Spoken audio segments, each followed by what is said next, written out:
and fairs symbolizes the fact that all men are equal, born equal, and should be tolerated and loved and treated equally.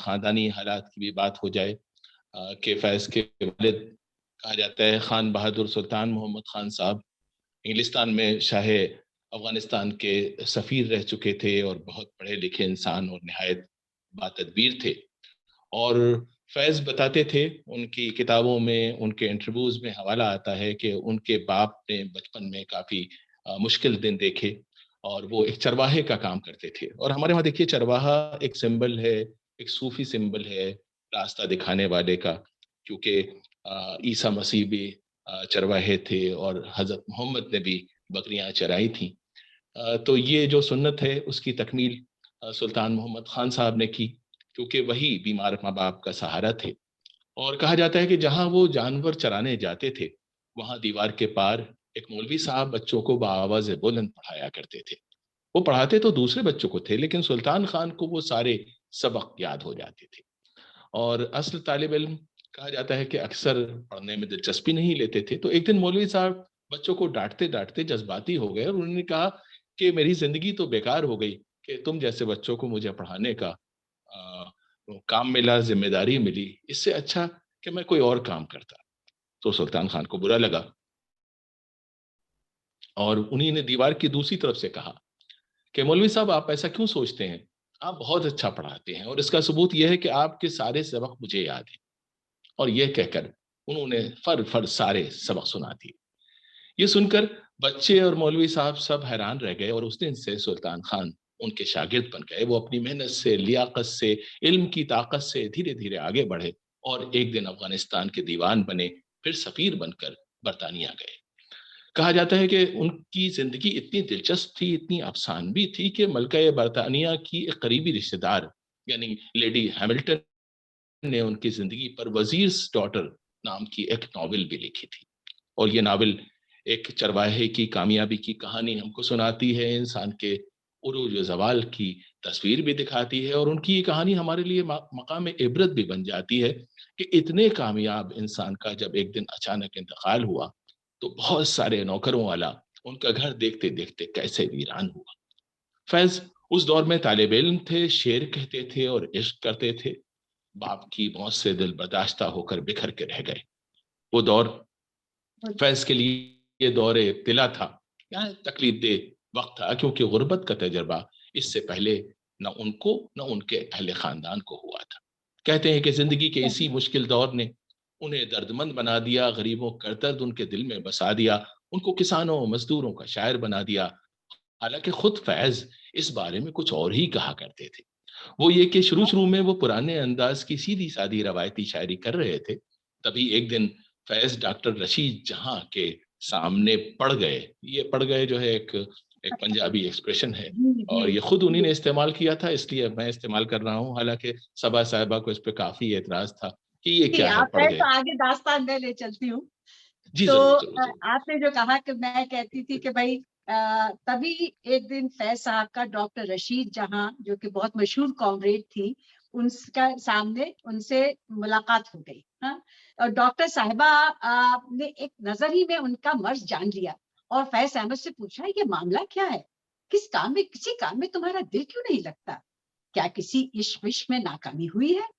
فیض چپ رہے، کہتے تو کیا کہتے، کیونکہ ان دنوں وہ ایک افغانی ملازمہ کی بیٹی کے عشق میں گرفتار تھے، لیکن اس اعتراف کے لیے ہرگز تیار نہیں تھے.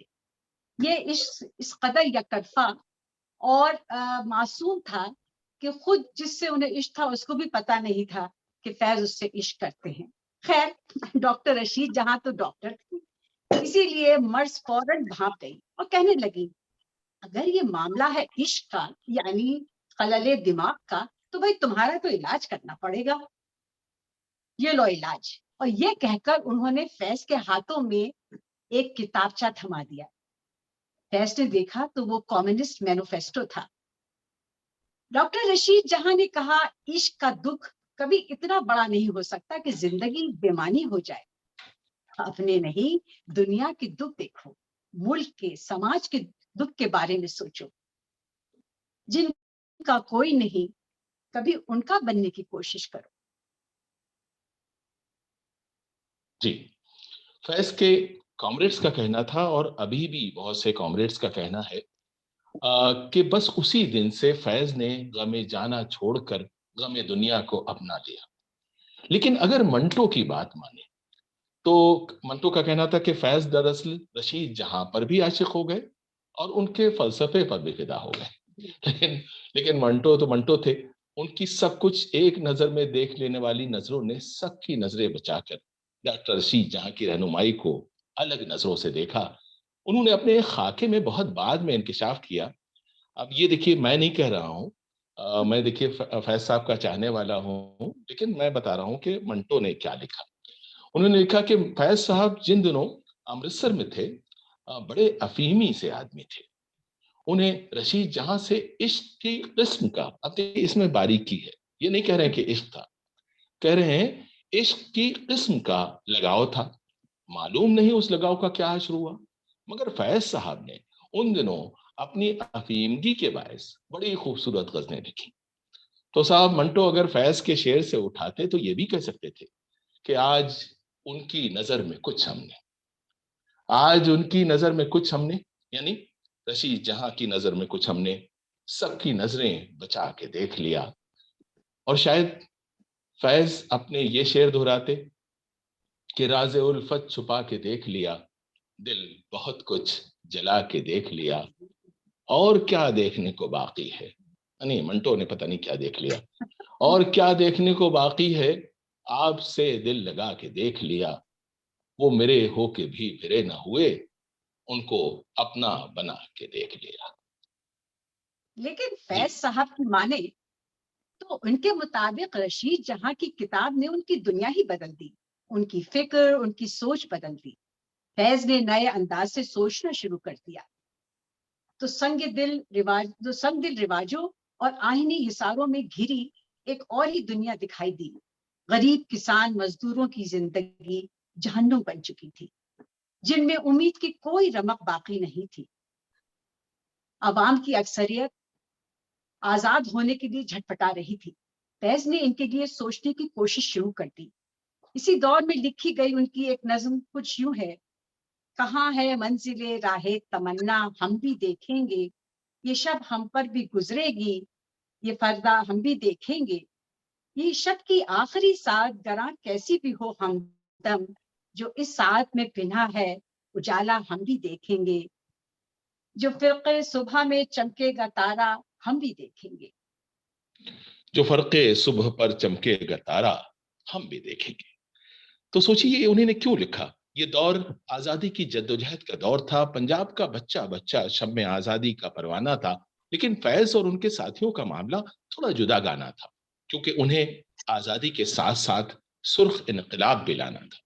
چنانچہ فیض نے غم دنیا کو غم جانا سے یکجا کیا اور اس اجتماعی غم کو سیاسی فکر سے دوآشا کیا اور شاعری کا ایک نیا نویلا لہجہ ایجاد کیا جو ان کی پہچان بن گیا. شاعری کے اس نئے میلان میں رومان بھی تھا، جذبات کا ہیجان بھی تھا، اس لیے اسے رجحان تو بننا ہی بننا تھا، مقبول عام تو ہونا ہی ہونا تھا. ان کی کئی رومانوی نظموں کا شہرا ہر زبان پر تھا. ان میں سے ایک نظم تھی جس میں آزادی کا خواب پنہا تھا، اور آج 75 سال گزرنے کے باوجود وہ خواب ہمارا خواب نظر آتا ہے، ابھی بھی ہمارا خواب بنا ہوا ہے. وہ کہتے ہیں: چند روز اور میری جان، فقط چند ہی روز. شاید میرے بولنے میں توانائی زیادہ تھی، وہاں پہ شاید مایوسی کچھ زیادہ رہی ہوگی، تو اس لیے اگر انہی کے انداز میں کہیں تو چند روز اور میری جان، فقط چند ہی روز. ظلم کی چھاؤں میں دم لینے پہ مجبور ہیں ہم، اور کچھ دیر ستم سہ لیں، تڑپ لے رو لیں. اپنے اجداد کی میراث ہے معذور ہیں ہم، جسم پر قید ہے جذبات پہ زنجیریں ہیں، فکر محبوس سے گفتار پہ تعزیریں ہیں. اپنی ہمت ہے کہ ہم پھر بھی جیے جاتے ہیں. زندگی کیا کسی مفلس کی قبا ہے جس میں ہر گھڑی درد کے پیوند لگے جاتے ہیں. لیکن اب ظلم کی میعاد کے دن تھوڑے ہیں، ایک ذرا صبر کے فریاد کے دن تھوڑے ہیں. چند روز اور میری جان، فقط چند ہی روز. چند روز اور میری جان، فقط چند ہی روز.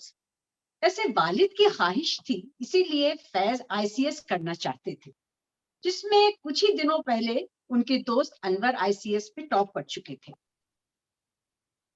لیکن خورشید انور بھگت سنگھ کے دوست تھے، اس لیے کالج کے لیب میں بم بناتے ہوئے پکڑے گئے۔ اب یہ نہیں معلوم کہ وہ دوست کی مدد کر رہے تھے یا دوست کے راستے پر چلتے ہوئے خود اپنے استعمال کے لیے بم بنا رہے تھے۔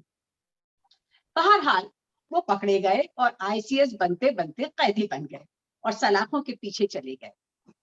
فیض نے اسی وجہ سے ICS کا خیال بھی چھوڑ دیا اور شاعری کو اپنا مشغل بنا لیا، پرچم بنا لیا اور اس پرچم کو اور اونچا اٹھا لیا۔ جی، وہ دور قومی سیاست کے ابھرتے ابلتے طوفان کا دور تھا، انقلاب کا دور تھا۔ فیض جوان تھے تو یہ عشق کا بھی دور تھا، رومان کا بھی دور تھا۔ وہ جانتے تھے کہ ملک کی سیاسی اذیت کا علاج ہلکے اور شیریں گیت سنا کر نہیں کیا جا سکتا، کیونکہ گیت کو نشتر نہیں بنایا جا سکتا، اسکیلپل نہیں بنایا جا سکتا، کوئی سرجیکل انسٹرومنٹ نہیں بنایا جا سکتا۔ ان کی ایک نظم کا موضوع یہی تھا جس میں انہوں نے محبوب سے کہا تھا، گر مجھے اس کا یقین ہو میری ہمدم میری دوست، گر مجھے اس کا یقین ہو میری ہمدم میری دوست، گر مجھے اس کا یقین ہو کہ تیرے دل کی تھکن، تیری آنکھوں کی اداسی، تیرے سینے کی جلن، میری دل جوئی میرے پیار سے مٹ جائے گی، گر میرا حرف تسلی وہ دبا ہو جس سے جی اٹھے پھر تیرا اجڑا ہوا بے نور دماغ، تیری پیشانی سے دھل جائیں یہ تذلیل کے داغ، تیری بیمار جوانی کو شفا ہو جائے، گر مجھے اس کا یقین ہو میری ہمدم میری دوست۔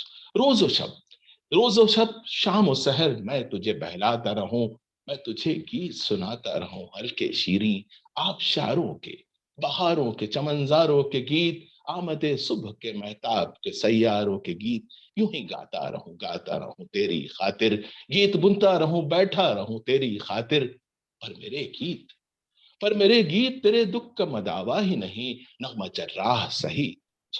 جراح نہیں مونس و غمخوار سہی، گیت نشتر نہیں مرہم آزار سہی، تیرے آزار کا چارہ نہیں نشتر کے سوا، اور یہ سفاک مسیحا میرے قبضے میں نہیں، اور یہ سفاک مسیحا میرے قبضے میں نہیں، اس جہاں کے کسی زیروح کے قبضے میں نہیں، ہاں مگر تیرے سوا تیرے سوا تیرے سوا۔ ہم اپنی گفتگو پر پھر سے واپس آئیں گے، لیکن آئیے پہلے منو کوہلی سے درخواست کرتے ہیں ایک ایسی کمپوزیشن کی جو ہم سب کے دل کے بہت قریب ہے، بلکہ شاعری کی زبان میں کہے تو ہمارے غلطاں اور پیچاں دل کے ساتھ یہ کمپوزیشن لرزاں ہے۔ دشت تنہائی میں اے جانے جہاں لرزاں ہے، منو کوہلی۔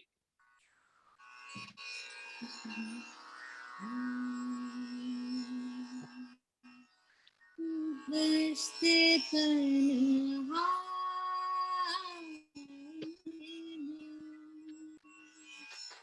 منو آپ تھوڑا سا اگر قریب آ جائیں یا آپ کا مائکرو فون بڑھ جائے تو بہت اچھا ہوگا۔ جی شاید دشت تنہا اب ٹھیک ہے جی۔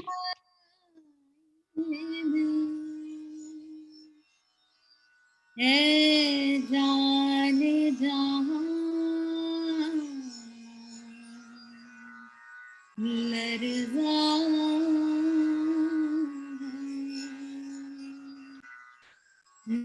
تیری آواز کے سائے، تیرے ہونٹوں کے سران،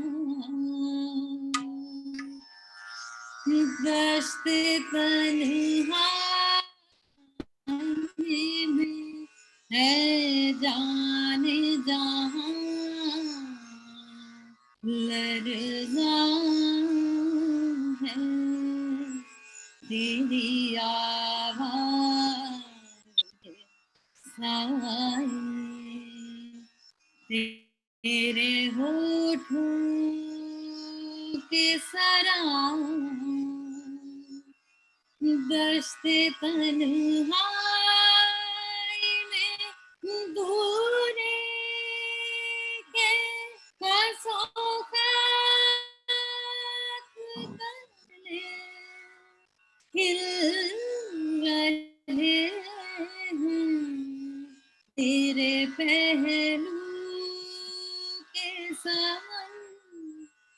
اور غلام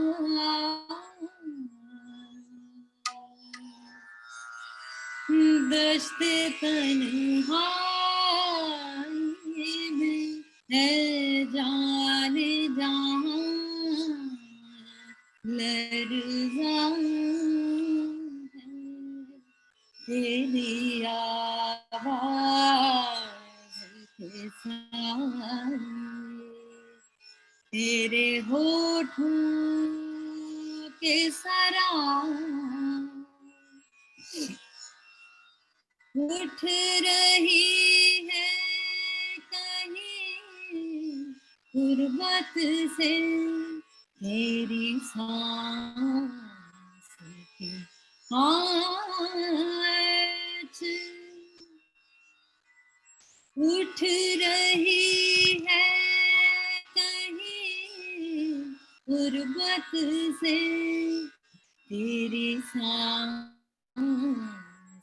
کی آنچ اپنی خوشبو سے میں سلگتی ہوئی مدھم مدھم دور افق پار چمکتی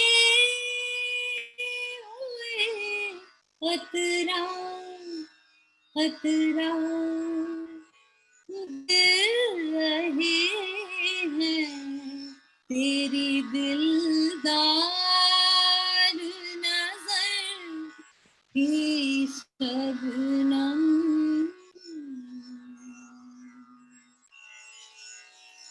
دشت تنہائی میں ہے جان جہاں لرزاں ہے تیری آواز کے سائے تیرے ہوٹھوں کے سرا اس قدر پیار سے ہے جان جہاں رکھا ہے دل کے رخسار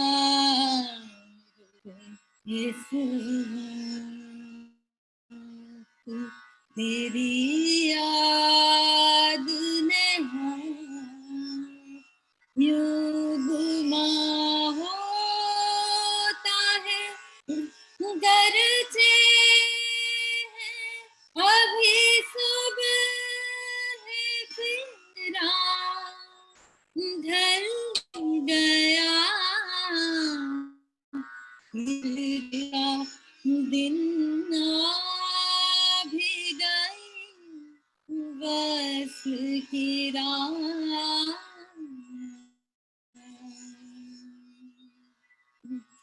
دشت تنہائی میں ہے جان جہاں لرزاں ہے تیری آواز کے سائے تیرے ہوٹھوں کی طرح دشت تنہائی میں دوری کے فسوقات تلے کھل رہے تیرے پہلو کے سمن اور غلام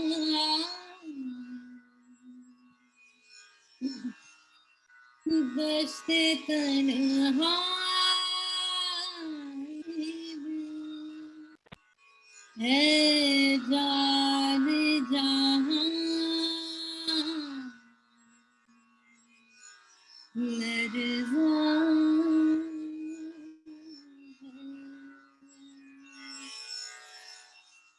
بہت خوب منو. یہ وہ زمانہ تھا جب پہلی جنگ عظیم کی تباہ کاریوں نے خواص اور عوام کو حیران کر کے رکھ دیا تھا. مزدور اور کسانوں کو بے حد پریشان کر رکھا تھا، اور حکومت برطانیہ کی غلامی نے ملک کو زبردستی کسی اور کی جنگ کی آگ میں جھلسنے پر مجبور کر دیا تھا. بہتر زندگی ان کے لیے ایک اندیکھا چھلاوا تھی، دھوکہ تھی، سراب صحرا تھی، ایک ایسا سپنا تھی جس کی جھلک انہوں نے بس فیض کی شاعری میں ہی دیکھی تھی. زندگی ان کے لیے مفلس کی قبا تھی جس میں درد کی کہکشاں بستی تھی. لیکن فیض کے شعروں میں درد کی کہکشاں امید کی روشنی میں گم ہو جاتی تھی، اور یہی وجہ تھی کہ عوام کو فیض کی شاعری پسند تھی، کیونکہ اس شاعری میں حسرت تھی تو ساتھ میں امید بھی تھی، کیونکہ ان کی شاعری میں تمناؤں میں عوام کی دل کی آواز تھی، ان کے گیتوں میں زندگی تھی. ایک نئی نویلی شگفتگی تھی، برجستگی تھی، وابستگی تھی، اور دل سے دل کو جاتی تھی. ایک نرم ملائم سرگوشی تھی جو اب تک انہوں نے نہیں سنی تھی. ایک نمائندہ نظم جو اس اسلوب کی اچھی مثال تھی کچھ یوں ہے. طارق صاحب جی فرماتے ہیں، گل ہوئی جاتی ہے افسردہ سلگتی ہوئی شام، دھل کے نکلے گی ابھی چشمہ مہتاب سے رات، اور مشتاق نگاہوں کی سنی جائے گی، اور ان ہاتھوں سے مس ہوں گے یہ ترسے ہوئے ہاتھ. ان کا آنچل ہے کہ رخسار کے پیراہن ہے، ان کا آنچل ہے کہ رخسار کے پیراہن ہے، کچھ تو ہے جس سے ہوئی جاتی ہے چلمن رنگی، جانے اس زلف کی موہوم گھنی چھاؤں میں ٹمٹماتا ہے وہ آویزہ ابھی تک کہ نہیں.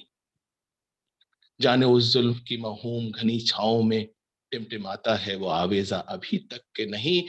آج پھر حسن دلارا کی وہی دھج ہوگی، وہی خوابی دسی آنکھیں، وہی کاجل کی لکیر، رنگ رخسار پہ ہلکا سا وہ غازے کا غبار، سندلی ہاتھ پہ دھندلی سی ہنا کی تحریر. اپنے افکار کی اشعار کی دنیا ہے یہی، جانے مضموں ہے یہی، شاہد معنی ہے یہی.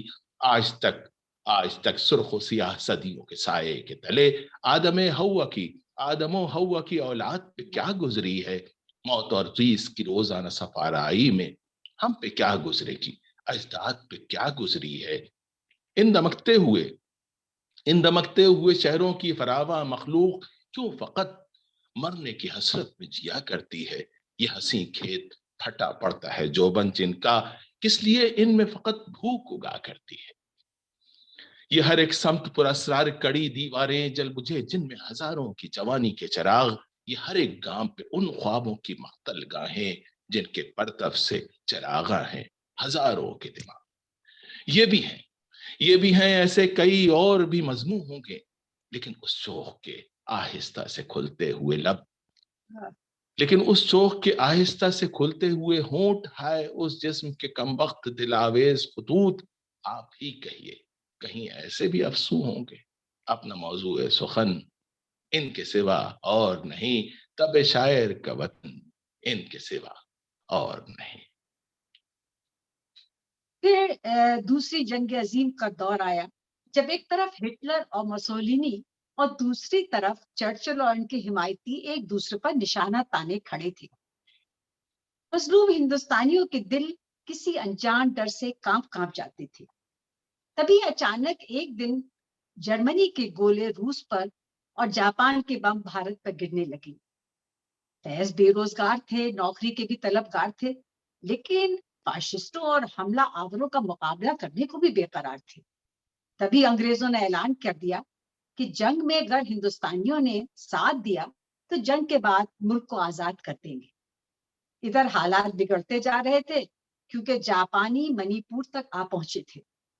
فیض پرجوش انسان تھے، سو وہ ملک کی خاطر فوج میں چلے گئے اور دیکھتے دیکھتے کرنل بھی بن گئے. اور جب جنگ ختم ہوئی تو فیض فوج سے صحافت کے میدان میں چلے گئے اور ایک انگریزی اخبار یعنی پاکستان ٹائمز کے ایڈیٹر بن گئے. پھر وہ دن بھی آیا جب آخرکار آزادی کا سورج طلوع ہوا، لیکن یہ سورج تقسیم کا اندھیرا بھی لے کے ساتھ آیا۔ 15 اگست کے دن سیاسی حلقوں میں جشن کا سما تھا۔ ہمارا ہر لیڈر خوشی سے ناچ رہا تھا کیونکہ ان کو اب اقتدار ملنے والا تھا، لیکن فیض کی اداس نظروں کے سامنے ایک اور ہی منظر تھا، اور شاید صرف یہ وہی تھے جنہوں نے قلم کو خون دل میں ڈبو کر سچ لکھا، جو کوئی اور نہیں لکھ سکتا تھا، جو کوئی اور نہیں دیکھ سکتا تھا، اور وہ تھا یہ داغ داغ اجالا، یہ شب گزیدہ سحر، وہ انتظار تھا جس کا یہ وہ سحر تو نہیں، یہ وہ سحر تو نہیں جس کی آرزو لے کر چلے تھے یار کہ مل جائے گی کہیں نہ کہیں۔ سنا ہے ہو بھی چکا ہے فراق ظلمت و نور، سنا ہے ہو بھی چکا ہے وصال منزل و گام، بدل چکے ہیں بہت اہل درد کے دستور، نشاط و وصل حلال اور عذاب ہجر حرام، جگر کی آگ نظر کی امنگ دل کی جلن، کسی پہ چارے ہجراں کا کچھ اثر ہی نہیں۔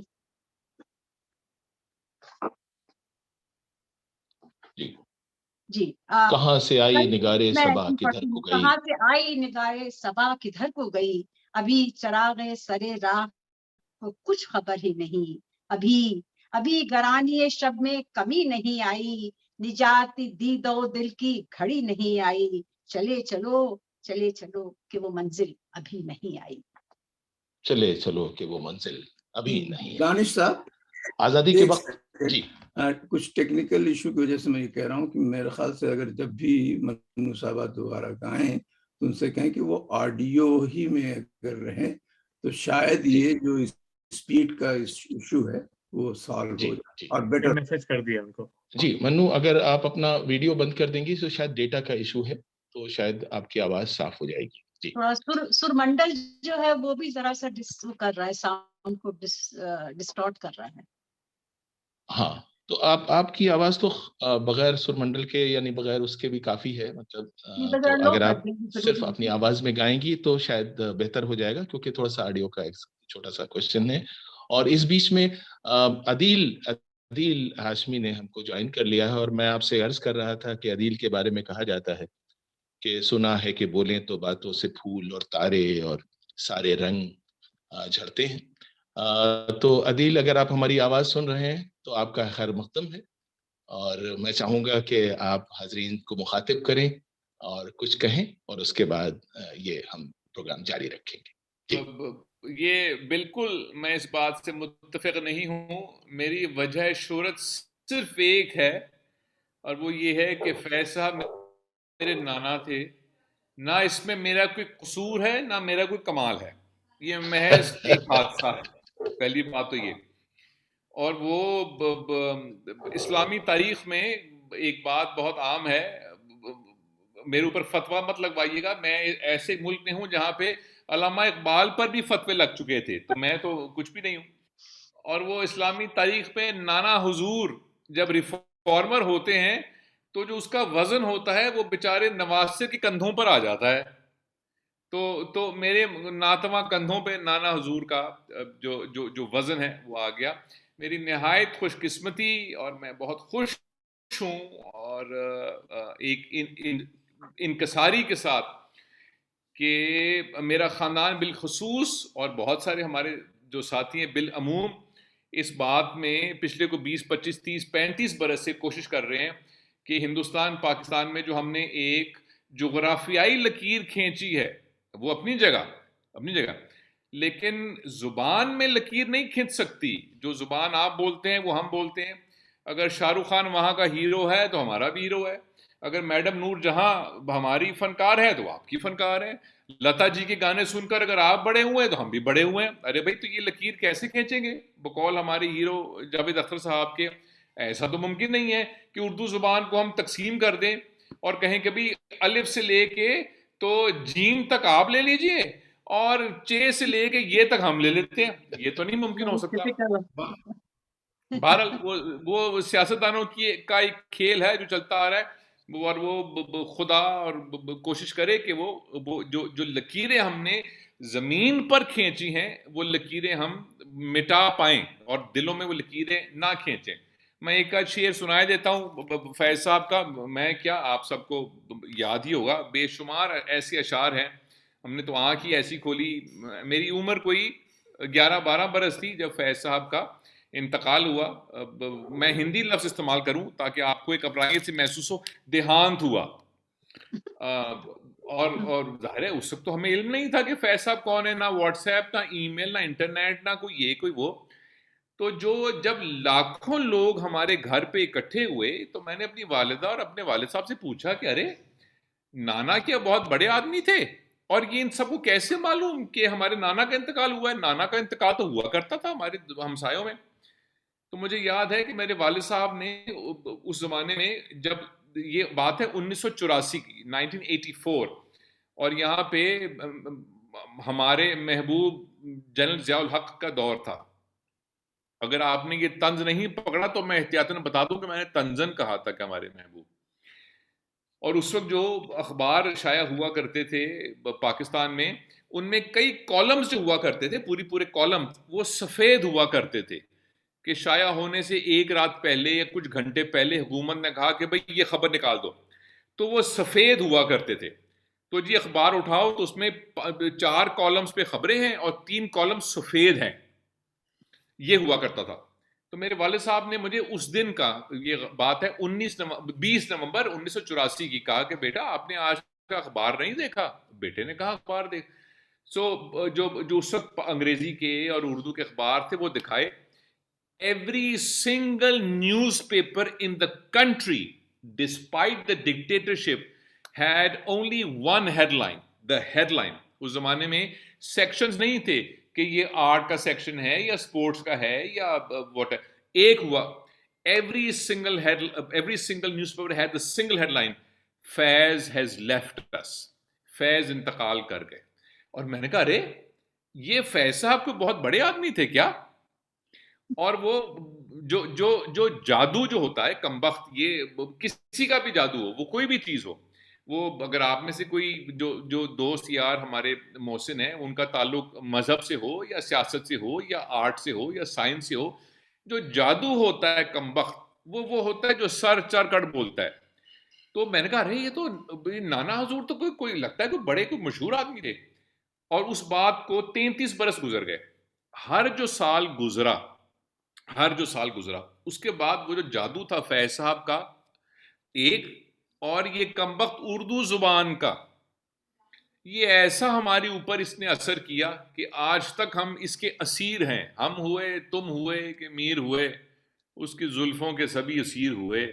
تو میرے خیال میں میر صاحب نے اردو زبان کے بارے میں کہا تھا, اپنی محبوب کے زلفوں کے بارے میں ہرگز یہ نہیں کہا تھا, اردو زبان کے بارے میں کہا تھا.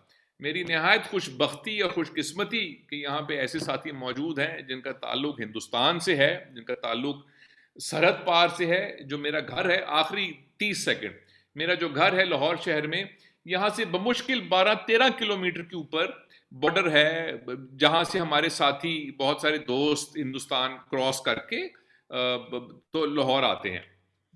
تو اللہ کرے کہ یہ جو دیواریں ہم نے کھڑی کر رکھی ہیں, جو زمین پر تو کم پر دلوں اور ذہن میں زیادہ ہیں, اللہ کرے کہ یہ دیواریں کمبخت ختم ہو اور لوگوں کو علم ہو کہ زبان, کلچر, میوزک, محبت, پیار, عشق, آرٹ, یہ سب کچھ جو ہوتا ہے یہ زبان سے بالا تر ہوتا ہے. رہے یار یہ کیا بات ہے.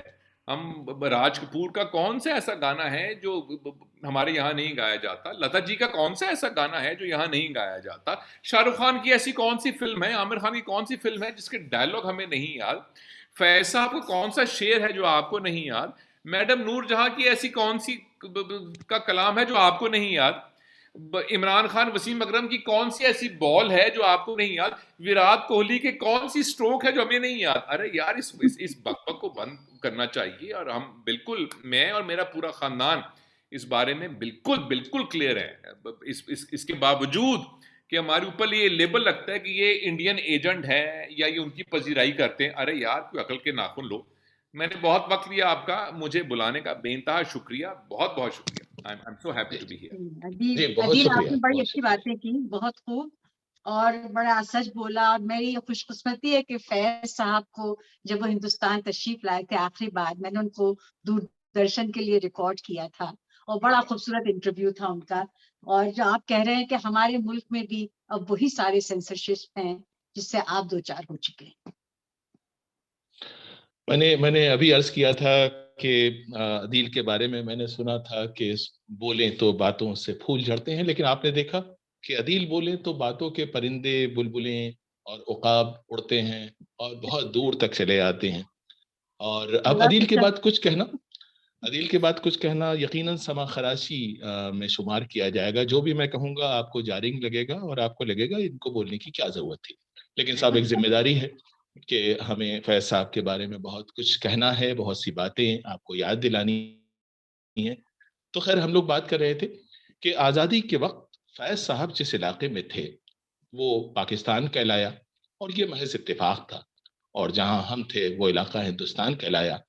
اور جہاں فیض تھے اور وہاں ان کے ساتھیوں نے یہ پایا کہ آزادی کا ان کا خواب شرمندہ تعبیر نہ ہو پایا تھا. انگریز چلے گئے تھے لیکن زمینداری کا سایہ سروں پر پھر بھی چھایا تھا. وڈیروں، سرمایہ داروں، لٹیروں کا ظلم ویسے ہی جاری تھا. یہ میں نہیں کہہ رہا ہوں، ویسا یہ فیض صاحب کی تحریروں میں، ان کی گفتگو میں یہ ساری باتیں نظر آتی ہیں. تو الزام مجھ پہ نہیں آتا. کل ملا کے کہنے کی بات یہ کہ زنجیر بدل گئی تھی لیکن غلام نہیں بدل پایا تھا. اس لیے فیض کے مشن کو بھی جاری رہنا تھا. چنانچہ انہوں نے اس کے بعد جو بھی لکھا وہ کچھ اس طرح تھا کہ آج کے نام اور آج کے غم کے نام.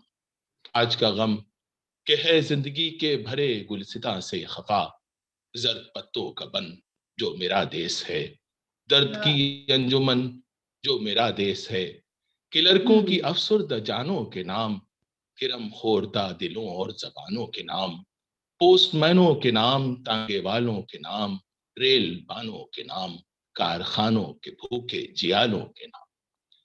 اور اس پہ دھیان دیجیے، آج کل ہمارے وہاں کسانوں پہ کافی باتیں ہو رہی ہیں، کافی جدوجہد جاری ہے. بادشاہ جہاں والیے ماں سوا، نائب اللہ فی الارض. کیا کیا دیکھیے کیا القاب انہوں نے کسان کو دیے ہیں کہ خدا کے بعد دنیا میں جو دوسری سب سے اہم چیز ہے وہ کون ہے؟ بادشاہ جہاں والیے ماں سوا، نائب اللہ فی الارض. دہقاں کے نام جس کے ڈھوروں کو ظالم ہکا لے گئے، جس کی بیٹی کو ڈاکو اٹھا لے گئے. ان دکھی ماؤں کے نام، رات میں جن کے بچے بلکتے ہیں اور نیند کی مار کھائے ہوئے بازوؤں میں سنبھلتے نہیں، دکھ بتاتے نہیں، منتوں زاریوں سے بہلتے نہیں. بہت لمبی نظم ہے، چنانچہ میں بالکل آخر میں آ جاتا ہوں. وقت کی کمی ہے کہ پڑھنے والوں کے نام. پڑھنے والے کون ہیں؟ دھیان دیجئے کہ فیض صاحب کس کو پڑھنے والا کہہ رہے ہیں.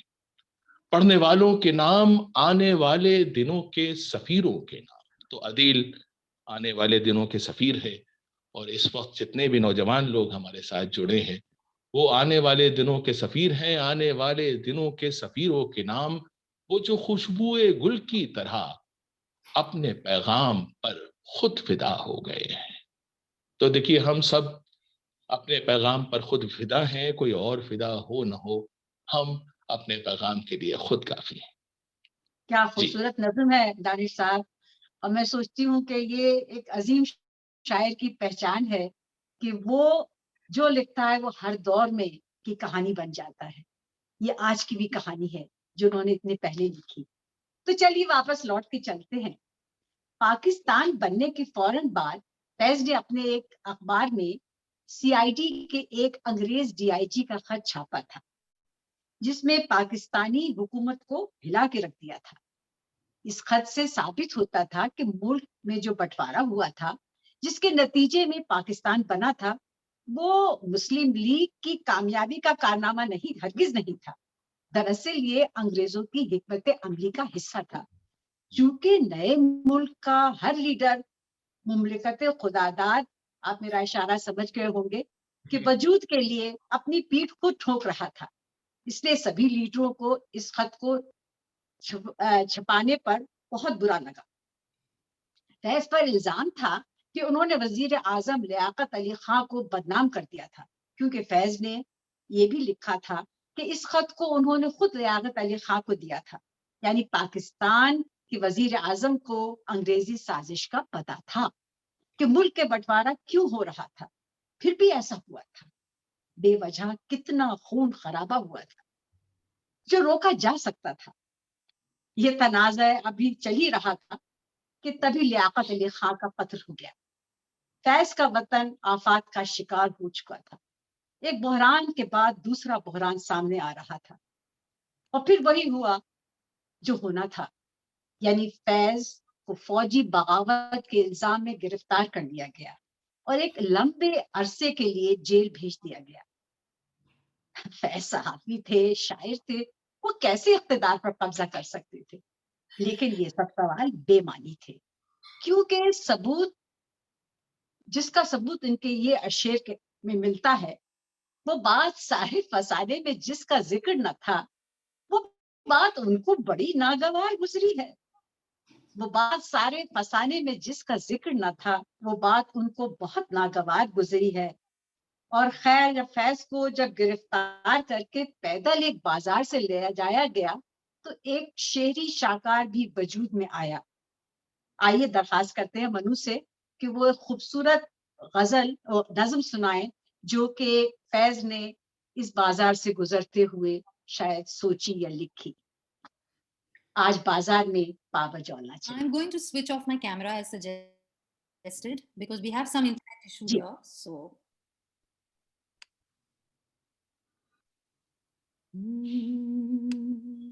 am I audible? جی. آج بازار میں پاوا جولا چلو. آج بازار میں پاوا جولا چلو. آج بازار میں پاوا جولا چلو. چشم نم جانے شوریدہ کافی نہیں. تہمت عشق پوشیدہ کافی نہیں. آج بازار میں پاوا جولا چلو.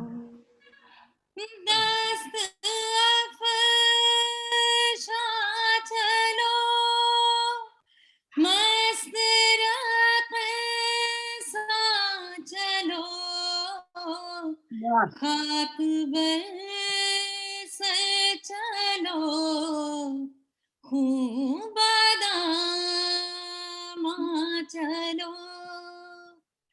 راہ تکتا ہے سب شہر جانا چلو. آج بازار میں پاوا جولا چلو. آج بازار میں پاوا جولا چلو. حاکم شہر بھی مجمع عام بھی تیر الزام بھی سنگ دشنام بھی. صبح ناشاد بھی روز ناکام بھی